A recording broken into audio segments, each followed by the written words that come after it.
ایمان ہے قول مصطفی۔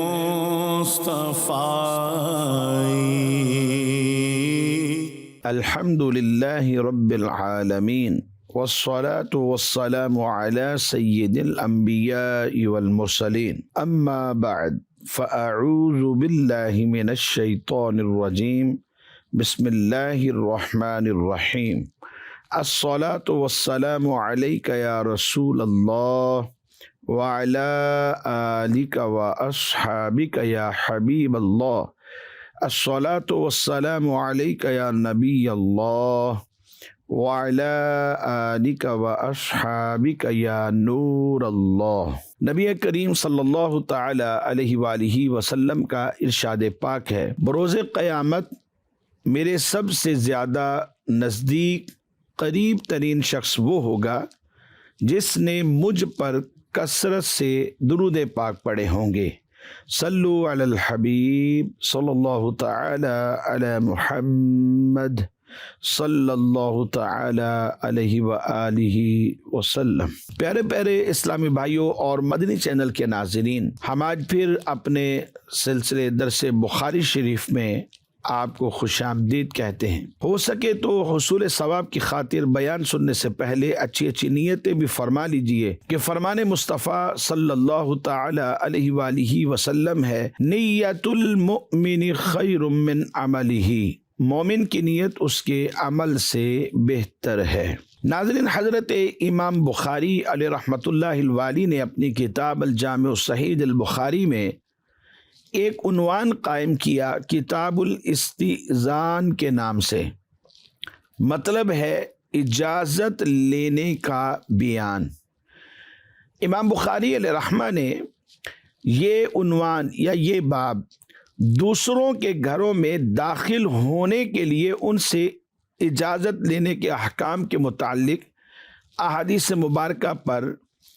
یہ عنوان قائم کیا ہے، جس میں انہوں نے قرآن پاک کی چند ایک آیات بینات کا ذکر کیا اور ایک حدیث مبارک بھی بیان فرمائی ہے۔ چنانچہ آپ فرماتے ہیں کہ اللہ تبارک و تعالی ارشاد فرماتا ہے، یا ایہا الذین آمنوا لا تدخلوا بیوتا غیر بیوتکم حتی تستأنسوا وتسلموا علی اہلہا ذالکم خیر لکم لعلکم تذکرون۔ فرمایا، اے ایمان والو، اپنے گھروں کے سوا اور گھروں میں داخل نہ ہو جب تک اجازت نہ لے لو، اور ان میں رہنے والوں پر سلام نہ کر لو، یہ تمہارے لیے فرمایا بہتر ہے تاکہ تم نصیحت مان لو۔ اس آیہ مبارکہ اور اس کے بعد والی جو دو آیات مبارکہ ہے، ان میں اللہ تبارک و تعالی نے دوسرے لوگوں کے گھروں میں جانے کے آداب بیان فرمائے، احکام بیان فرمائے۔ حضرت عدی بن ثابت رضی اللہ تعالیٰ عنہ فرماتے ہیں کہ انصار کی ایک عورت تھی، اس نے نبی پاک صلی اللہ تعالی علیہ وآلہ وسلم کی خدمت میں حاضر ہو کر عرض کی، اے اللہ کے رسول صلی اللہ تعالی علیہ وآلہ وسلم، میں اپنے گھر میں ہوتی ہوں اور اپنے گھر میں میری حالت کچھ اس طرح کی ہوتی ہے کہ میں نہیں چاہتی کہ کوئی مجھے اس حالت میں دیکھے، چاہے وہ میرا والد یا وہ میرا بیٹا ہی کیوں نہ ہو، اور میری اسی حالت میں گھر میں مردوں کا آنا جانا حالانکہ رہتا ہے، تو پھر مجھے کیا کرنا چاہیے؟ حضرت عدی بن حاتم رضی اللہ تعالیٰ عنہ کہتے ہیں کہ حضور نبی پاک صلی اللہ تعالیٰ علیہ وآلہ وسلم کی خدمت مبارک میں جب اس عورت نے یہ عرض پیش کی تو اس وقت قرآن پاک کی آیہ مبارکہ نازل ہوئی، اور یہاں پر دوسروں کے گھر جانے کے متعلق 3 شرعی احکام بھی سماعت فرمائے۔ مفسرین نے لکھا کہ اس سے یہ ثابت ہوا کہ غیر کے گھر میں کوئی بے اجازت داخل نہ ہو۔ اجازت لینے کا طریقہ بھی ہے، اور وہ طریقہ یہ ہے کہ بلند آواز سے سبحان اللہ کہہ لیں، یا الحمدللہ کہہ لیں، یا اللہ اکبر کہہ لیں، مطلب ان کو اطلاع ہو جائے، یا کھنکھارے جس سے مکان والوں کو معلوم ہو جائے کہ کوئی ہمارے گھر میں آنا چاہتا ہے، اور یہ سب کام اجازت لینے کے طور پر ہوں گے، یا پھر یہ بھی کہے کہ کیا مجھے اندر آنے کی اجازت ہے، تو یہ بھی ایک اجازت لینے کا طریقہ ہے۔ غیر کے گھر سے مراد وہ گھر مراد ہے جس میں غیر رہتا ہو، یعنی اجنبی رہتے ہیں، خواہ وہ اس کا مالک ہو یا وہ اس کا مالک نہ ہو، یعنی وہ بندہ رہنے والا اگرچہ کہ اس گھر کا ذاتی طور پر مالک نہیں ہے، وہ کسی وجہ سے اس میں رہ رہا ہے، مثال کے طور پہ رینٹ پہ گھر لیا ہوا ہے، تو اب وہ اس گھر کے اندر رہ رہا ہے، تو غیر کے گھر سے مراد وہ گھر ہوتا ہے جس میں وہ رہتا ہو اگرچہ کہ وہ اس کا مالک نہ ہو۔ اور دوسری بات یہ ہے کہ غیر کے گھر جانے والے کی اگر صاحب مکان سے پہلے ہی ملاقات ہو چکی ہو تو پھر اس صورت کے اندر فرمایا پہلے سلام کرے پھر اجازت لے، اور اگر وہ مکان کے اندر موجود ہے تو سلام کے ساتھ اجازت لے اور اس طرح کہے کہ السلام علیکم، کیا مجھے اندر آنے کی اجازت ہے؟ اور مزید فرمایا کہ حدیث مبارک میں ہے کہ سلام کو کلام پر مقدم کرو، یعنی یہ اجازت لینا ایک کلام ہے اور سلام اس پر مقدم ہو۔ اور تیسری بات، اگر دروازے کے سامنے کھڑے ہونے میں بے پردگی کا اندیشہ ہو تو دائیں یا بائیں جانب کھڑے ہو جائے کہ اور پھر اس کے بعد اجازت طلب کرے، کیونکہ گھر کے سامنے کھڑے ہوں گے، دروازہ اچانک کھلے گا یا پردہ ہوا سے بھی سرک جائے گا تو اندر نظر پڑے گی، تو اس طرح بے پردگی کا اندیشہ ہے،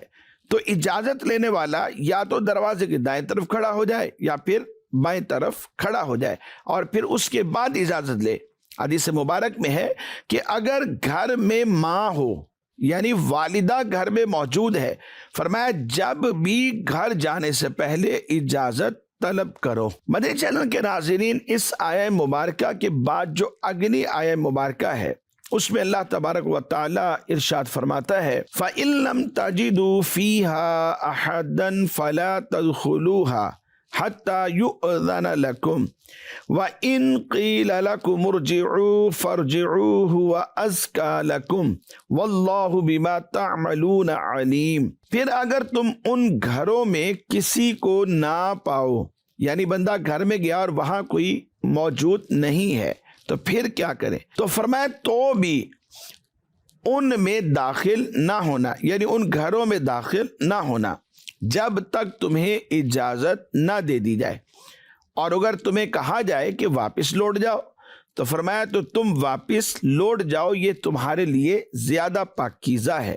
اور اللہ تمہارے کاموں کو خوب جاننے والا ہے۔ اس آیہ مبارکہ میں گویا یہ فرما دیا گیا کہ اگر مکان میں اجازت دینے والا موجود ہی نہ ہو تو بھی اس گھر میں داخل نہ ہونا جب تک کہ تمہیں اجازت نہ دے دی جائے، کیونکہ غیر کی ملک میں تصرف کرنے کے لیے اس کی رضامندی ضروری ہوتی ہے۔ جب غیر کے گھر میں داخل ہوں گے تو گویا اس کی ملک میں تصرف ہے اور اس نے اجازت تو دی نہیں، اور اگر مکان میں اجازت دینے والا خود موجود ہے اور وہ تمہیں کہے کہ جناب واپس لوٹ جائیں تو تم واپس لوٹ جاؤ، اور فرمایا اجازت طلب کرنے میں اس صورت میں اصرار اور منت سماجت نہیں کرنی چاہیے۔ مدنی چینل کے ناظرین، کسی کا دروازہ بجانے کے متعلق بھی دو باتیں بڑی اہم ہیں۔ جب بھی کسی کے گھر جائیں تو دروازہ اتنی زور سے نہیں کھٹکھٹانا چاہیے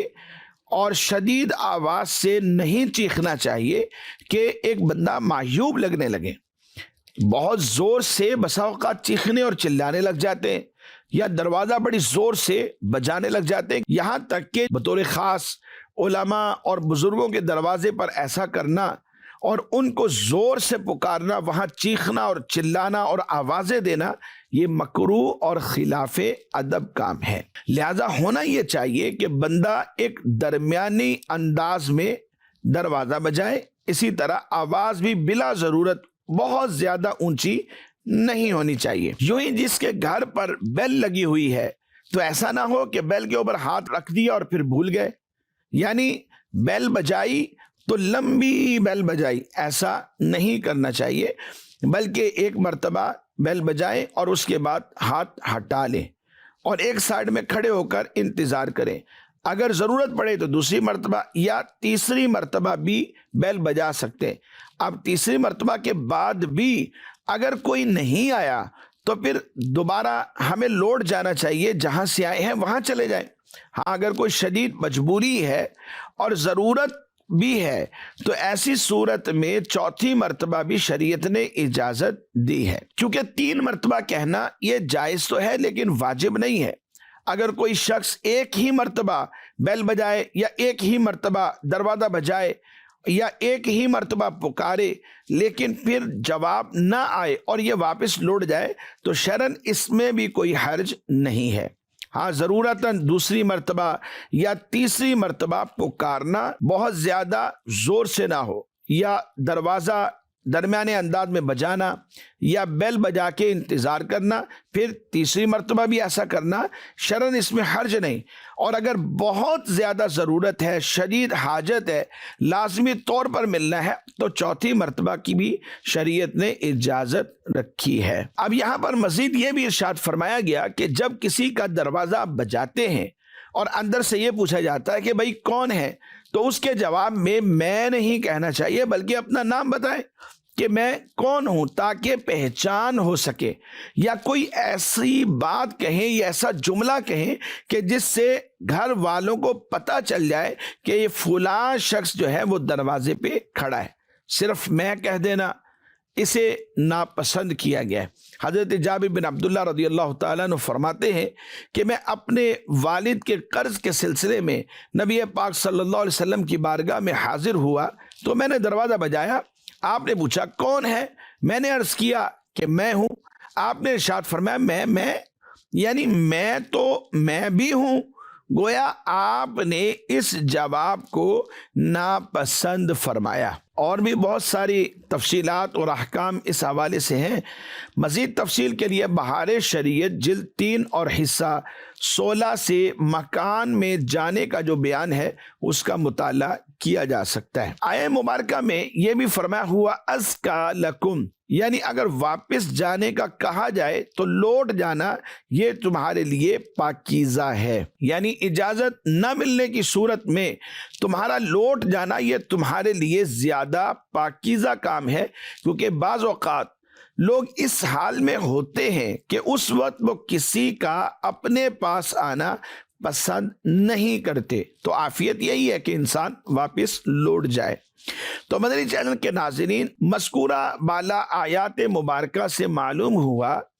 کہ اسلام نے ہمیں زندگی گزارنے کے ہر چھوٹے بڑے معاملے میں اپنی تعلیمات سے نوازا ہے اور زندگی کے آداب بھی سکھائے ہیں، نیز دوسروں کی سہولت کا خیال رکھنا اسلام نے ہمیں یہ بھی سکھایا ہے۔ اس کے بعد جو آیہ مبارکہ ہے اس میں فرمایا لیس علیکم جناح ان تدخلوا بیوتا غیر مسکونۃ فیہا متاع لکم واللہ یعلم ما تبدون وما تکتمون۔ فرمایا اس بارے میں تم پر کچھ گناہ نہیں کہ ان گھروں میں جاؤ جو خاص کسی کی رہائش نہیں، خالی پڑے ہوئے ہیں، ان گھروں میں جانے میں حرج نہیں۔ فرمایا جس میں تمہیں نفع اٹھانے کا اختیار ہے، اور اللہ جانتا ہے جو تم ظاہر کرتے ہو اور جو تم چھپاتے ہو۔ اس کے بعد والی جو آیہ مبارکہ ہے اس میں اللہ رب العزت نے ارشاد فرمایا قل للمؤمنین یغضوا من ابصارہم ویحفظوا فروجہم ذالک ازکی لہم ان اللہ خبیر بما یصنعون۔ فرمایا مسلمان مردوں کو حکم دو کہ اپنی نگاہیں کچھ نیچی رکھیں اور اپنی شرمگاہوں کی حفاظت کریں، یہ ان کے لیے زیادہ پاکیزہ ہے، بے شک اللہ ان کے کاموں سے خبردار ہے۔ اس آیت میں مسلمانوں کو حکم دیا گیا کہ وہ اپنی نگاہیں کچھ نیچی رکھیں اور جس چیز کو دیکھنا جائز نہیں ہے اس پر نظر نہ ڈالیں۔ کثیر احادیث میں بھی مسلمان مردوں کو اپنی نیچی نظریں رکھنے کے حوالے سے حکم دیا گیا ہے اور اللہ تعالیٰ کی حرام کردہ چیزوں کو دیکھنے سے بچنے کا حکم بھی دیا گیا ہے۔ مزید اس کے بعد والی جو آیہ مبارکہ ہے اس میں مسلمان عورتوں کو یہ حکم دیا گیا کہ وہ بھی اپنی نگاہوں کو کچھ پست رکھیں، نیچا رکھیں اور اپنی شرمگاہوں کی حفاظت کریں اور اپنی زینت نہ دکھائیں، اور یہ بھی فرمایا گیا کہ وہ اپنے دوپٹے اپنے گرے بانوں پر ڈالے رکھیں اور اپنی زینت ظاہر نہ کریں مگر اپنے شوہروں پر یا اپنے باپ یا شوہروں کے باپ یا اپنے بیٹوں یا شوہروں کے بیٹے یا اپنے بھائیوں یا اپنے بھتیجوں یا اپنے بھانجوں یا اپنی مسلمان عورتوں یا اپنی کنیزوں پر جو ان کی ملکیت ہوں،